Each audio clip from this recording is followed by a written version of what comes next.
अकारण करुणामय भक्तवान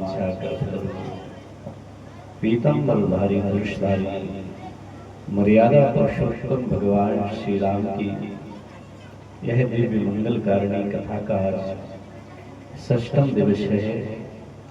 प्यारे प्रभु प्रेमियों, भक्ति मतों माताओं भाइयों बहनों, भगवान श्री राम मर्यादा पुरुषोत्तम की यह दिव्य मंगलमय कथा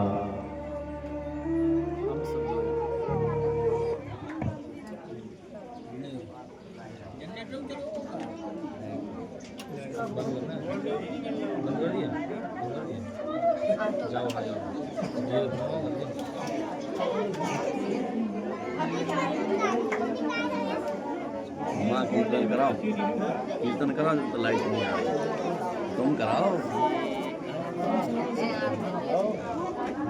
तुम धगावाज पता नहीं हम बैठी रहेगा, हम आ ही नहीं पाए।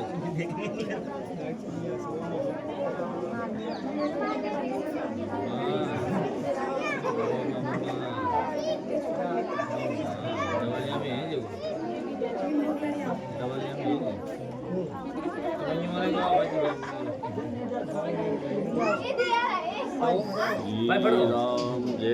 राम जय जय करा दो, जब तक करा दो। बोलो श्री राम जय राम जय जय राम, बोलो श्री राम जय राम जय जय राम, बोलो श्री राम, बोलो श्री राम जय राम जय जय राम, बोलो बोलो श्री राम जय राम जय जय राम, बोलो श्री राम जय राम जय जय राम, श्री राम जय जय राम, बोलो सीता कौन नहीं बोल रहा है? जय जय श्री सीता।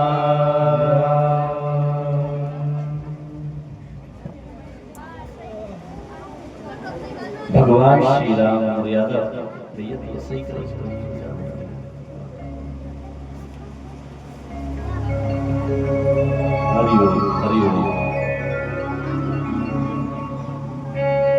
जय जय श्री राधे श्याम। हम सब लोग भगवान की दिव्य मंगल कारिणी कथा को श्रवण कर रहे हैं। हरि अनंत हरि कथा अनंता, कहीं सुनई बहुविध शब्द शंका। भगवान भी अनंत है और भगवान की कथा भी अनंत है। भगवान श्री राम की यह दिव्य कथा भगवान शिव माता जगत जननी जानकी को श्रवण करा रहे हैं।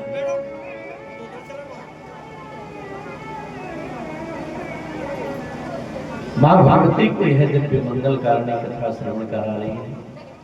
सज्जनों, वह क्षण धन्य होता है जिस क्षण भगवान की कथा में बैठते हैं। बिन सत्संग विवेक न होई और राम कृपा बिन सुलभ न सोई। जीवन में बिना सत्संग के विवेक आ नहीं सकता है, और सत्संग के लिए आपको किसी महापुरुष के पास जाना पड़ेगा। भगवान की जब हम कथा को सुनते हैं तो भगवान की कथा करती क्या है? बोले भगवान की कथा हमारे जीवन के अनेकों अनेकों जन्मों के जो पाप होते हैं उनको जला करके राख कर देते हैं। एक नहीं, भगवान के नाम के अंदर इतनी सामर्थ्य होती है कि हमारे अनेकों जन्मों के पापों को जला करके राख कर देती है। तो बताओ महाराज जी, कथा कितनी बार सुनेंगे? तो तुलसी बाबा कहते हैं कि जब तक जीवन है तब तक कथा सुनो। हनुमान जी महाराज बिना कथा के नहीं रहते, भगवान शिव बिना कथा के नहीं रहते। और भगवान शिव ने तो अपने अंतःकरण में भगवान श्री राम को विराजमान कर रखा है, और इसी प्रकार से हनुमान जी ने भी राम जी को अपने सीने में विराजमान कर रखा है। आप लोगों ने देखा होगा ना, हनुमान जी ने इतनी छाती फाड़ दी थी तो वहां पर सीताराम के दर्शन हो रहे थे। जब हनुमान जी को मोतियों की माला दी, कहा इसमें क्या है? तो हनुमान जी महाराज एक एक मोती को फोड़ करके देख रहे थे। कहा इतनी महंगी इतनी कीमती मोतियों की माला आप फोड़ रहे हैं? बोले मैं देख रहा हूं कि इसमें सीताराम कहाँ है। तो किसी ने कहा कि माला में थोड़ी ना सीताराम होते हैं, सीताराम तो हृदय में होते हैं। तब हनुमान जी ने कहा फाड़ के सीना में आज दिखाऊंगा, नहीं तो फिर मैं हनुमान नहीं कहूंगा। तो भक्ति करो तो हनुमान जी जैसी करो, भक्ति करो तो गोपियों के जैसे करो। गोपियां कहते हैं तब कथा मृतम तत्व जीवनम कभी विरीडितम कर्म सापहम। हम आपकी कथा के बिना एक क्षण नहीं रह सकते। तो इसी प्रकार से हमको जीवन में प्रयास करना चाहिए कि हम भगवान के नाम से जुड़े। और एक बात बताऊं, कलयुग में केवल मात्र एक ही साधन है भगवान का नाम जपना, जो प्रत्येक इंसान कर सकता है। और भगवान का एक स्वभाव है, आप कहो भगवान सबसे जल्दी किसको मिलते हैं? तो कहते हैं कि हरि को भजो सो हरि को होई, और जात पात पूछे नहीं कोई। जो भगवान को जपता है, भगवान उसको अपने हृदय से लगा लेते हैं। भगवान ये नहीं देखते हैं कि पंडित जी हैं, ये राव साहब हैं, राव साहब हैं। भगवान ये सब कुछ नहीं देखते हैं। भगवान के यहाँ तो केवल एक ही नाता चलता है, कौन सा? कि भगवान के और भक्त का नाता चलता है। जो भगवान की भक्ति करता है भगवान का भक्त, तो भगवान के यहाँ एक ही रिश्ता है, केवल किस चीज का? भक्त का और भगवान का। जो भगवान का नाम जपता है, भगवान उसके हर संकट में आगे खड़े हो जाते हैं। भगवान कहते हैं योगक्षेमं वहाम्यहम्, उसके जीवन के जितने में दुखड़े होते हैं उन सभी दुखड़ों का मैं हरण कर लेता हूँ। लेकिन कबीर जी से किसी ने पूछा कि भैया दुनिया का सबसे अमीर व्यक्ति कौन है? तो कबीर ने कहा कि अगर मेरे से पूछो तो मैं बताऊं। बोले बताओ। कि कबीरा सब जग निर्धना, धनवंता नहीं को, धनवंता सोई जानी जब राम नाम धन। जिस पे नाम रूपी धन है वो संसार का सबसे धनी व्यक्ति है, और जिस पे नाम रूपी धन नहीं है तो समझ लो कोई काम का नहीं। तो जीवन में जो नाम होता है वो बड़ा महत्वपूर्ण होता है, इसलिए जीवन में नाम जपो। बोले महाराज हमको तो टाइम ही नहीं मिलता है, कैसे नाम जपें? समय ही नहीं है। सुबह से बच्चों को स्कूल भेजना है, फिर घर का काम करना है, फिर भोजन बनाना है, फिर कोई अतिथि आ जाता है, गाय भैंस की भी करना है, सुबह से शाम तक लगी। आप कहते हो नाम जपो, आप तो फ्री हो इसलिए उपदेश दे रहे हो। देखो शास्त्र कहता है नाम जपने का बहाना ढूंढ लेना चाहिए। अरे अपने बेटे का नाम गोविंद रख लो ना, 10-5 बार तो दिन में निकलेगा क्या नहीं? बताओ ना। अगर आपके बेटे का नाम गोविंद होगा तो आपके मुख से 10-20 बार नाम निकलेगा क्या नहीं?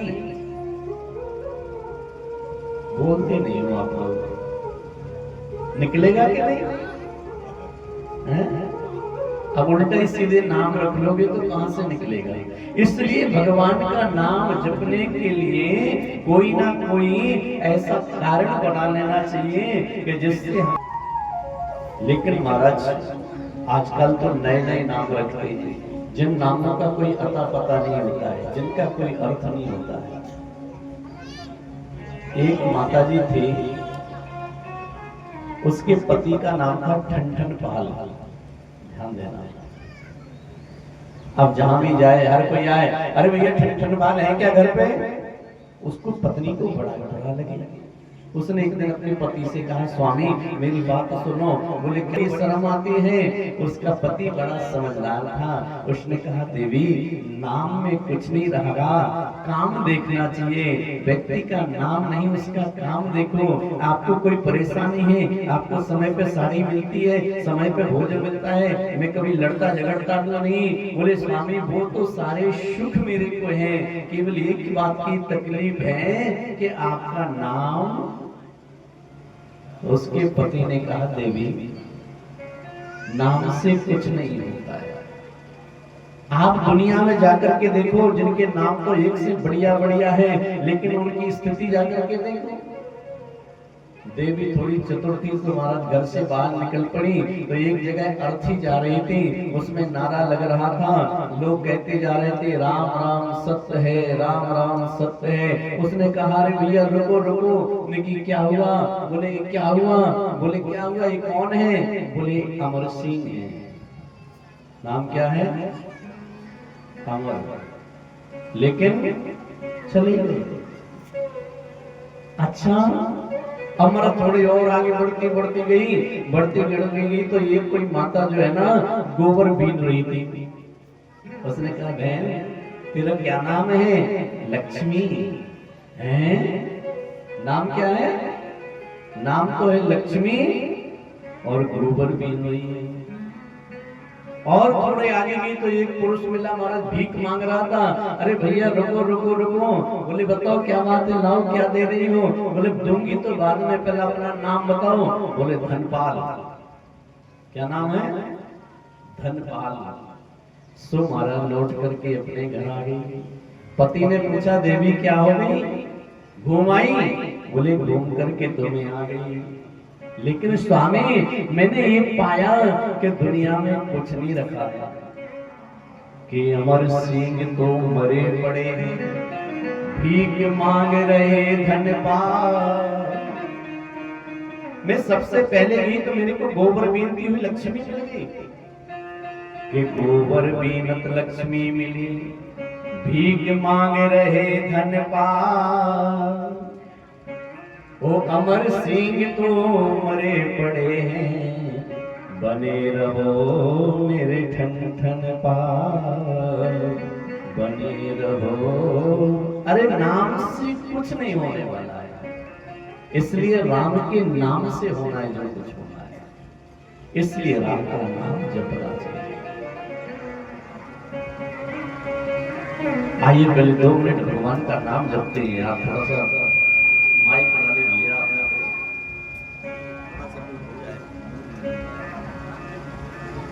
थोड़ा सा दूर है। बोलो श्री सीताराम जी महाराज की है। सीताराम सीताराम सीताराम कहिए, जाहि वेद राखे राम ताहि वेद रहिए। सीताराम सीताराम सीताराम कहिए, जाहि वेद राखे राम ताहि वेद रहिए।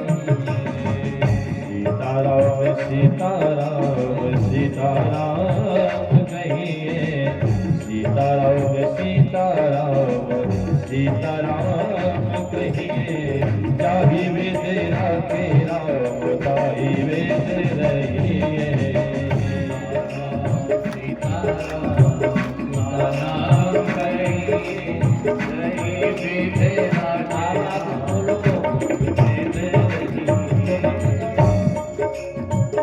मुख्य में हो राम नाम, राम से बात में। मुख्य में हो राम नाम, राम से बात में। मुख्य में हो राम नाम, साधु से बात में। मुख्य में हो राम नाम, साधु से बात में। तू अकेला नहीं प्यारे राम तेरे साथ में। तू अकेला नहीं प्यारे राम तेरे साथ में। तू अकेला नहीं प्यारे राम तेरे साथ में। तू अकेला नहीं प्यारे राम तेरे साथ में। धन्यवाद निर्विवाद, धन्यवाद निर्विवाद राम राम कहिए, जाहि वेद राखे राम ताहि वेद रहिए। जाहि वेद राखे राम ताहि वेद रहिए।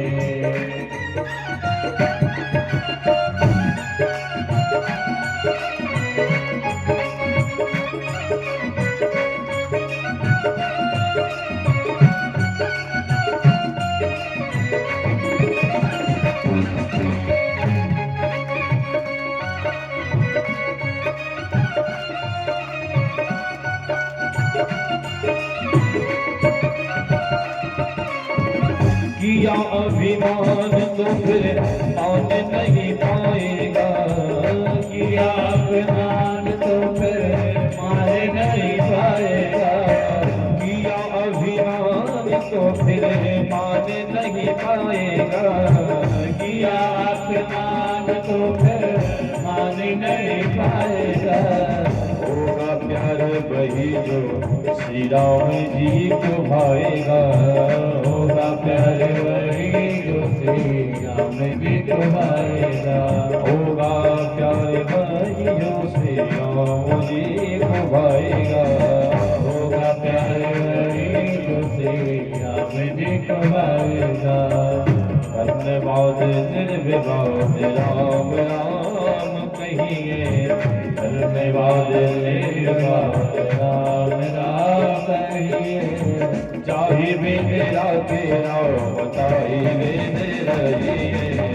जाहि वेद राखे राम ताहि वेद रहिए। सीताराम सीताराम सीताराम कहिए, जाहि वेद राखे राम ताहि वेद रहिए। जाहि वेद राखे राम ताहि वेद रहिए। सीताराम सीताराम सीताराम कहिए, जाहि वेद राखे राम ताहि वेद रहिए। जाहि वेद राखे राम ताहि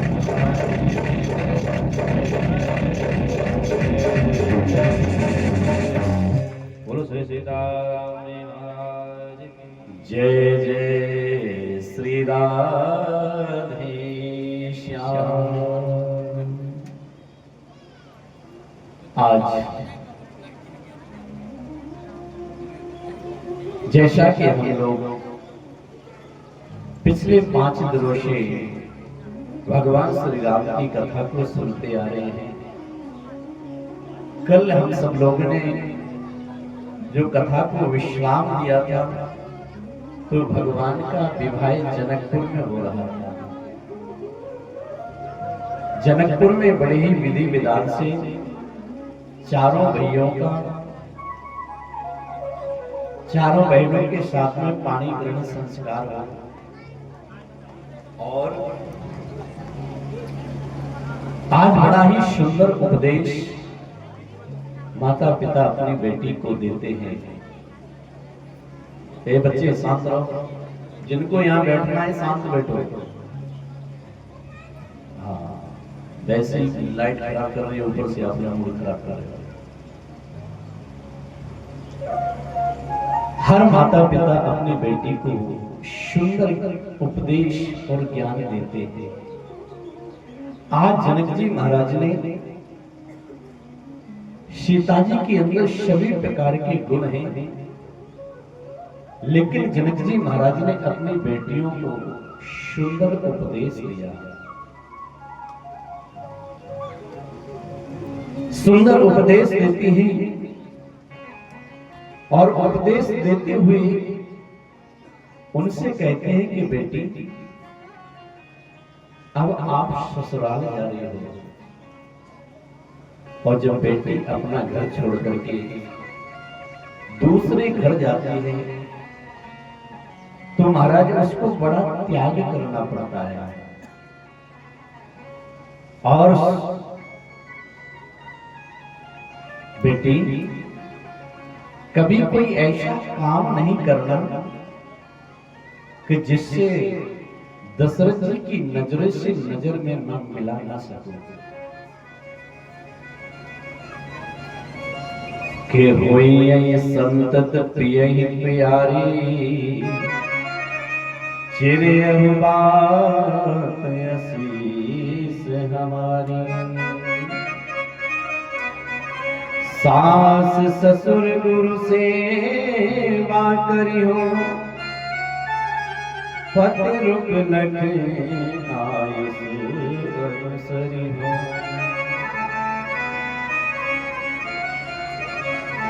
कितना सुंदर उपदेश कह रहे हैं कि अपने सास ससुर की सेवा करना और अपने गुरु की सेवा करना। और बेटी, पति रुख लख आयुष अनुसरी, अपनी पति की प्रिय बनना। एक बात बताओ, जो घर टूटते हैं ना, जिन घरों में कलेश होता है ना, उस कलेश के पीछे एक जड़ होती है और वो जड़ होती है शंका। जिस दिन पति अपनी पत्नी से कहने लगेगा तुम सत्य बोलना, या पति कहने लगे, पत्नी कहने लगे पति से सत्य बोलना मेरे सामने, तो महाराज वहीं गड़बड़ हो जाता है। तो जनक जी महाराज कहते हैं कि बेटी, ऐसा कोई अवसर नहीं देना कि जिससे तुम्हारी वजह से तुम्हारे पति को परेशानी हो। और सुनो, पति का मूड देख करके बात करना चाहिए। अब बेचारा वो हारा थका इधर उधर से कहीं से परेशानी में से लौट करके घर पे आया कि घर जाकर के 2 मिनट शांति से बैठूंगा। यहाँ पर महाराज पत्नी अपनी पोथी लेकर के बैठ गई, आज तो हद हो गया, मम्मी जी ने हद कर दी, ये कर दिया वो कर दिया। और वो तो बेचारा मारा मारा आया है शांति के लिए, यहाँ और अशांति फैल गई। इसलिए अगर कोई बात है, उस बात को कहने का तरीका होता है। समय देना चाहिए, पानी पियो जी, बैठो, कहाँ गए थे, क्या बात है। हर समस्या का समाधान तरीके से निकाला जा सकता है। और महाराज बड़ा ही सुंदर उपदेश दे रहे हैं समय व्यतीत होता गया। आज जरा दशरथ जी महाराज ने जनक जी महाराज को सूचना भिजवाई, महाराज अयोध्या में सब बेचैन हो रहे हैं, अब हमको विदा दीजिए। जनक जी महाराज कहते हैं और रुक जाइए 2 दिन। पहले ऐसी शादी होती थी महाराज, महीने महीने में बारात लौट करके आती थी। ऐसे करते करते महाराज कई दिन हो गए हैं, लेकिन आज जनक जी महाराज ने सोचा कि बेटी तो पराया धन होता है। महाराज दुनिया का कोई भी बाप अपनी बेटी को नहीं रख पाया, बेटी को तो विदा करना ही पड़ेगा। आप कितने ही धनवान हो, आप कितने भी पहलवान हो, लेकिन महाराज बेटी पराया धन है, इसको विदा करना पड़ेगा। आज महाराज जनक जी महाराज ने सोचा कि देवी सुनैना ये बेटी है, इसका हमने कन्यादान कर दिया है, वो कन्यादान कर दिया है तो बेटी को विदा करना ही पड़ेगा। अपने आप को मजबूत बनाओ, अब विदा का समय आ गया। बार बार दशरथ जी का समाचार आ रहा है। आज महाराज 4 डोलियां सजाई हैं, कहारों को कहा है, विदाई की तैयारी होने लगी। और महाराज विदाई की जब तैयारी हुई ना, तो माता जानकी ने 2 शुक सुकड़ी पाल रखे थे तोता, वो जोर जोर से रोने लगे। शुक पक्षी आज जैसी प्रातः काल हुई, पता हुआ कि आज जानकी जी विदा हो जाएंगी, तो महाराज आज सारे जनकपुर में सन्नाटा, एक चिड़िया नहीं बोली। और तो और महाराज जो गाय के बछड़े थे ना, उन्होंने आज दूध नहीं दिया, क्योंकि माता जानकी हर किसी से इतना प्रेम करती थी, इतना प्रेम करती थी कि पूछो। आज जनक जी महाराज विदाई की तैयारी कर रहे हैं, विदाई की तैयारी हो रही है, और सारे जनकपुर वासी आज एकत्रित हो गए हैं। चारों बेटियों को महाराज जनक जी ने हृदय से लगाया है, और चारों बेटियों को हृदय से लगाते हैं, बार बार उनका मत्था चूमते हैं। और जब जनक जी महाराज के आंसू निकलने लगते हैं, तो जगत जननी सीता अपनी चुनरी के पल्ले से और जनक जी के आंसुओं को पोंछ देती है, पोंछ रही है। यहाँ पिता अपनी बेटियों को समझाता है, लेकिन महाराज धन्य है मां भगवती सीता, पिता को समझा रही। पिता का मैं जीवन में कोई ऐसी भूल नहीं करूंगी कि जिससे आपको कुछ सुनने को मिलेगा। जनक जी महाराज बेटियों को हृदय से लगाते हैं, और महाराज टपक टपक करके रो पड़ते हैं। एक जो पिता होता है ना, वो अपने पुत्र से इतना प्रेम नहीं करता है जितना वो अपनी बेटी से करता है। हर पिता की एक इच्छा होती है कि मेरी बेटी सुखी रहे, मेरी बेटी के जीवन में कोई कष्ट नहीं आए। और जनक जी महाराज 4 महाराज जब एक बेटी की हम विदा अपने घर से करते हैं तो महाराज छाती फटने लगती है, और जिसके घर से 4 बेटियों की विदा हो रही हो, बताओ उसका क्या हाल होगा। आज जनक जी महाराज 4 बेटियों को डोलियों में बैठाते हैं, आगे आगे डोली जा रही है, और पीछे पीछे सारे जनकपुर वासी सन्नाटा खिंचा हुआ है, सब रोते बिलखते चले जा रहे हैं। नेत्रों से प्रेम के आंसू बह रहे हैं। हे विधाता, तेरी बड़ी विचित्र लीला है। तू पहले तो संसार में लोगों को मिलाता है और फिर मिलाकर के उनसे दूर कर देता है। ये कैसी तेरी लीला है? पहले तो दो प्रेमियों को मिलाता है, उनका इतना प्रेम करा देता है और फिर एक दूसरे से दूर कर देता है। लेकिन महाराज, सत्यता यही है। आज जनक जी महाराज ने अपने बेटियों को विदा की, धीरे धीरे पालकियां आगे बढ़ रही हैं और जनक जी महाराज एक खम्मा पकड़ करके आराम से खड़े खड़े रो रहे हैं। सारी डोलियां आगे निकल गई। अब दशरथ जी महाराज से जनक जी का मिलना हुआ और जनक जी महाराज ने हाथ जोड़ करके दशरथ जी से कहा, हे महाराज, हमारी बेटियां आपके घर के लायक नहीं थी, लेकिन अगर मेरी बेटियों से कोई भूल हो जाए तो मेरी बेटियों की भूल मत समझना, उस भूल को हमारी भूल समझना। शायद हमारे संस्कार देने में कोई कमी रह गई हो, इसकी वजह से मेरी बेटियों से भूल हुई। तो अगर मेरी बेटियों से कोई भूल हो जाए महाराज, तो उस भूल को मेरी बेटी की ना भूल समझ करके, हमारी भूल समझ करके आप जो चाहे वो दंड हमको दे दे। जनक जी महाराज को दशरथ जी महाराज हृदय से लगाते हैं, दशरथ,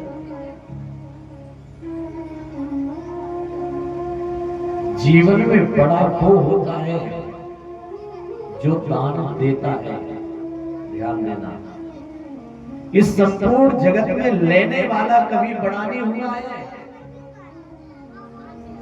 मैं तो आपके यहां से आपकी बेटियां भीख में मांग करके ले जा रहा हूं। जनक जी, आप छोटे नहीं हैं, आप हमेशा बड़े हैं, बड़े रहेंगे और हमेशा जो दान देता है उसका हाथ ऊपर रखता है और जो दान लेता है उसका हाथ नीचे होता है। ये सत्य है। जनक, आपने जो किया है, आपकी जो बेटी मेरे घर जाएगी ना, ये हमारे वंश को बढ़ाएगी। कभी भी महाराज पुत्र अकेले वंश को नहीं बढ़ा सकता है।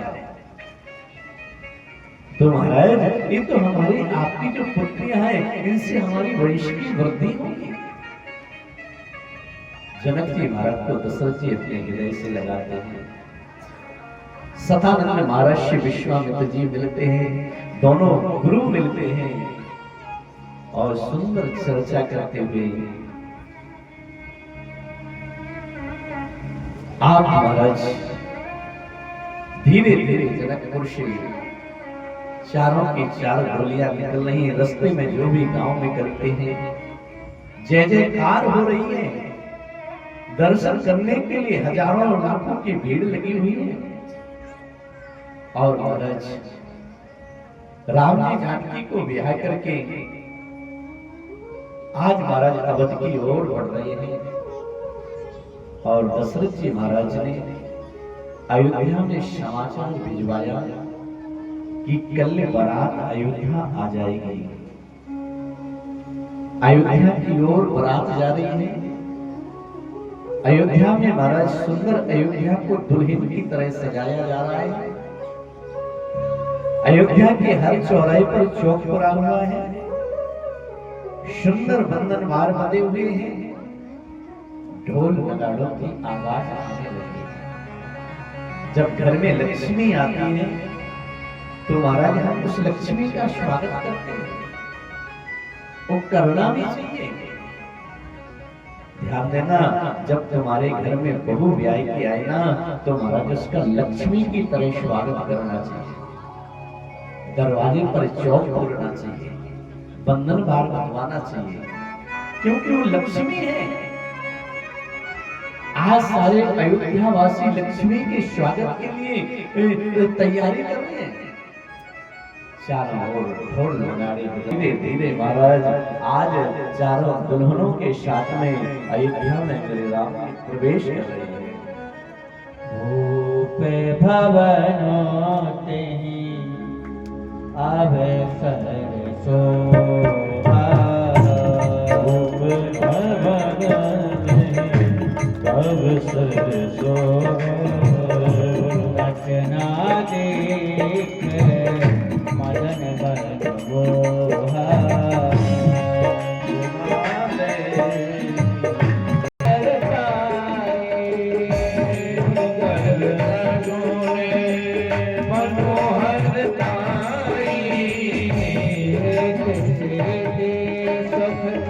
संपदा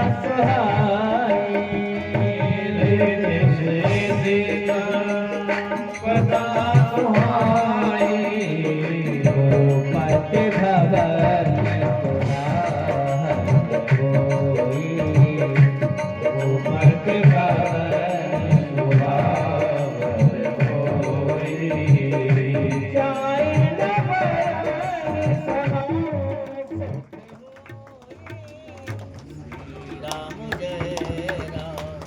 जय जय राम श्री राम जय राम जय जय राम श्री राम जय राम जय जय राम श्री राम जय राम जय जय राम श्री राम जय राम जय जय राम